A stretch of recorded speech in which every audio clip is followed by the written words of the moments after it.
Mike, I think it's all just about a vision and also a passion, to wanting to help other people. As you know, I took this chamber over 5 years ago when they had basically zero members because the old chamber, they weren't doing things for people. And I tell people it's not about a check. It's about how we can help each other. There were actually a few years ago where I returned people's money because it has to be a focus like you and I both have, which is about helping others. And our main purpose, because we're a 501c3, is that we're about philanthropy first, business second.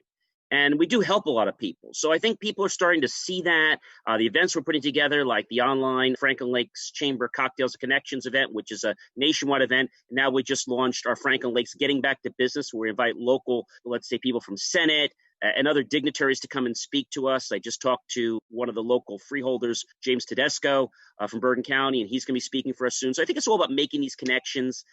And I love what I do. I think the challenging part is getting our Green Cap program together, which is going to hopefully be the model of teaching people what we need to do so that they have that same experience. Because right now, I run all the events myself. I love it. It is a lot of fun. And everybody I talk to, they love it too, because in the last event, 5 people actually got business at our event. And I mean, that made me really happy. Our next event that we have coming up on Wednesday, we have over 80 people registered. I figure we'll probably have around 40 to 45. We'll probably actually attend because, as I mentioned to you, when you get that number, you got to cut it in half because they don't all show up. When people do business with a chamber, 84% roughly, it was the standards from the National Chamber, that are more likely to do business with a business that's a member of a chamber.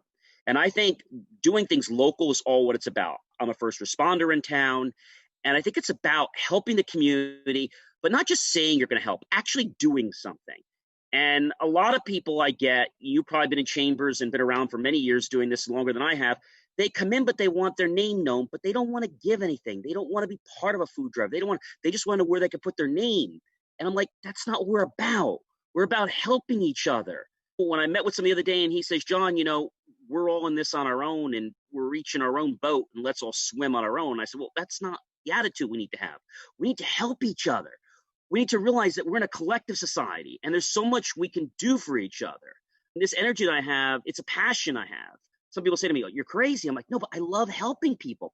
And I like motivating people, whether it's through the social media, whether it's through getting their business known. And then when they do something well, I try to make sure they get a good press release on it because these businesses are giving their time and they're not even asking me for it.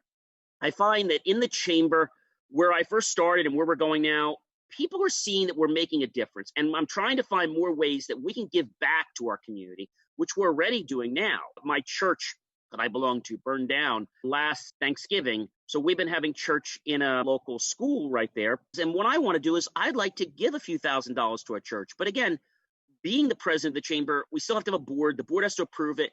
And people don't get, it's not about giving money to somebody so you can get your name somewhere. It's about doing the right thing for a community. I mean, we have partnerships with the Center for Food Action, which is all over the U.S. We do the non-food drives, the regular food drives. We're doing a cycle for charity. So I think it's all about those type of things and just seeing where we're going and just helping people. And I think people are starting to get it, but people don't get it overnight. They don't get the message overnight.